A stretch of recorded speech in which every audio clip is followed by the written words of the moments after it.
ካሜራ ያለበት ቤት አብዛኛው ልጆች መግባት አይፈልጉም። እኔ የምለው ግን ካሜራ ያለበት ቤት ጥሩ ነው ባይ ነኝ ከሚሉት ጎን ነኝ ማለት ነው። ሰላም እንዴት ናችሁ? እኔ ደህና ናቸው። እኔ ደህና ነኝ አልሐምዱሊላህ። እንግዲህ እቺ በምስሉ ላይ የምታዩት ልጅ ካሜራ ባለመኖሩ ምክንያት በጣም ተበደለች። ሁለተኛ ነገር ደግሞ ለምን ተበደለች የሚለውን ቪዲዮ እስከ መጨረሻው ስሙት እነግራችኋለሁ። ሰላም እንዴት ናችሁ? እኔ ደህና ናቸው። እኔ ደህና ነኝ አልሐምዱሊላህ። ሜሪቲው ነኝ ካኖ ስቱዲዮ ከማዳም ኩሽና። እንግዲህ ዛሬ በጣም በሚገርም ቪዲዮ ይዤላችሁ የመጣሁት በጣም ገርሞኛል ወላሂ። እውነት ለመናገር ባለፈው በሰራሁላችሁ ቪዲዮ ላይ የምር ከምሬን ነው የማዳም ቅመሞች የትኛውም አረብ ሀገር ሲመጡ መኝታ ቤትና ደሞዝ መክፈል ይችላሉ የሚለው ነገር ዋናው ነገር ነው ብዬ ሰርቼላችሁ ነበረ። አብዛኞቻችሁ ልጆች ወዳችሁታል። የምርም እዚህ ካለው ነገር አንፃር ሁለቱ ነገር በጣም ወሳኝ ነው ብዬ ስላሰብኩ ነው። አንደኛ ነገር ያለ ደሞዝ አንሰራም። ሁለተኛ ነገር ደግሞ ራሳችንን ለመጠበቅ የራሳችን ክፍል ያስፈልገናል። ደህና እንቅልፍ ለመተኛት ጤነኛ ሆኖ ለመኖር በራሱ አንደኛ ነገር የሆነ እረፍት የምታገኙት ራሱ ክፍላችሁ ገብታችሁ እረፍት ስትሉ ነውና የራሳችሁ ክፍል አስፈላጊ ነው ብዬ ነው ማስበውና ለዛ ነው እውነት በቁም ነገር አይቼው ነው የሰራሁት እኔ ያንን ቪዲዮ። እንግዲህ እቺ ልጅቷ ካሜራ ባለመኖሩ ምክንያትና የራሷ ክፍል ባለመኖሩ ስላሌላት ምን እንደተበደለች እነግራችኋለሁ። ቪዲዮውን እስከ መጨረሻው ስሙት ማለት ነው። እንዳልኳችሁ ደግሞ ላይክ፣ ሼር፣ ሰብስክራይብ ማድረጋችሁ እንዳትረሱ። እና እቺ ልጅ ምን ሆነች? እንደ ማንኛውም ኢትዮጵያዊ ትመጣለች፣ እዚህ ሳውዲ አረቢያ ትመጣለች ለስራ። ከዛ በምትሰራበት ቦታ ቤታቸው የሰራተኛ ክፍል የለውም። እንዲሁ ዝም ብሎ እቃ ምናምን የሚቀመጥ ሰፊ ክፍል አለ። እዛ ውስጥ ነው የምተኛው እና እዛ ውስጥ ስተኛ በሩም አይዘጋም፣ አሮጌ ነው ማለት ነው ቤታቸው። እና ከዛ ምን ትሆናለች? ሰዎቹ መዳሟ ባሏና አንድ ትልቅ ልጅ አላቸው እዛ ቤት ውስጥ አብረው የሚኖሩ። ከዛ ልጅቷ ሆዷ ይገፋል ምናምን ትልቅ ይሆናል እና በጣም ያማታል። ከዛ መዳሟ ምን ሆነሽ ነው? አሞሻል እንዴ? ወይ አርግዘሽ ነው እንዴ? ምን ሆነሽ ነው ትላታለች። እኔ ምንም አልሆንኩም ትላታለች። ልጅቷ ራሷ ላይ ራሷ አላወቀችም ነገሩን ማለት ነው። ምክንያቱም ከሀገር ቤት ስትመጣ ምንም ነገር አታውቅም፣ ልጅ ነች ማለት ነው። እና ከዛ ልጅቷ እንደዛ ትላታለች። መዳሟ ደግሞ ትጠራጠርና ሐኪም ቤት ታመጣለች። ሐኪም ቤት ስትወስዳት እርጉዝ ነች ተባለች። ልጅቷ ከየት ነው ያመጣሽው ስትላ ሴቲቷ እኔ አላውቅም አለቻት። ግን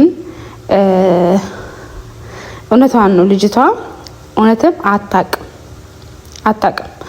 እና ከዛም ሴትይቷ ንገሪኝ፣ እኔ ምንም አላደርግሽም፣ ባሌ ነው ወይስ ልጄ ነው እንደዚህ ያደረገሽ ምናምን ትላታለች፣ ታባብላታለች፣ ለመጠየቅ ትሞክራለች። ልጅቷ ወይ ፍንክች ነው የምታውቀውም ነገር የለም፣ ዝም አለቻት ማለት ነው።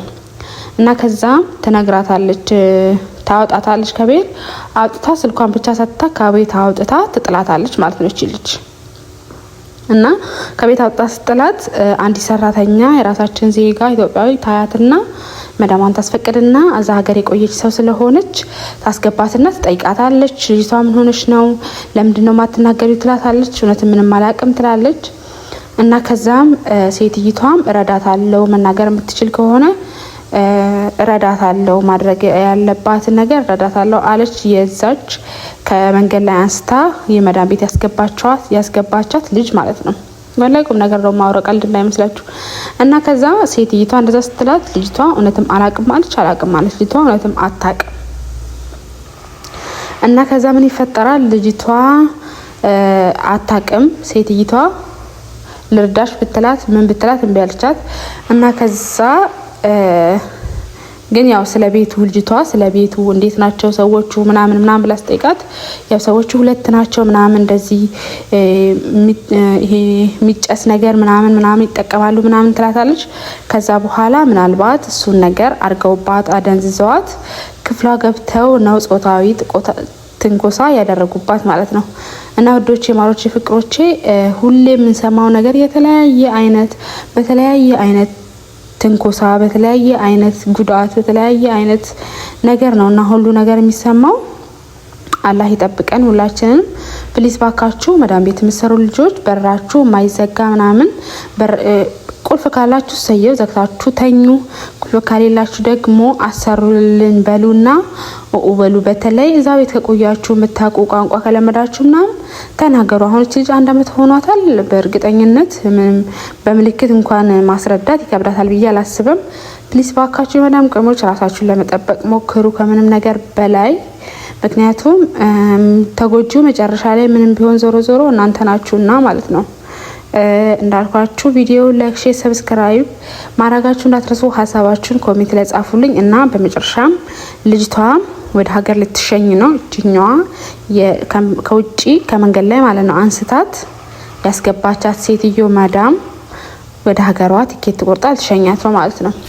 እና ፕሊስ ባካችሁ ለጓደኞቻችሁ ሼር አድርጉ። በደንብ ጥንቃቄ አድርጉ። ራሳችሁን ጠብቁ። አዲስ ለሚመጡ ልጆች በተለይ በደንብ ሼር አድርጉላቸው። ወዳችኋለሁ። ባይ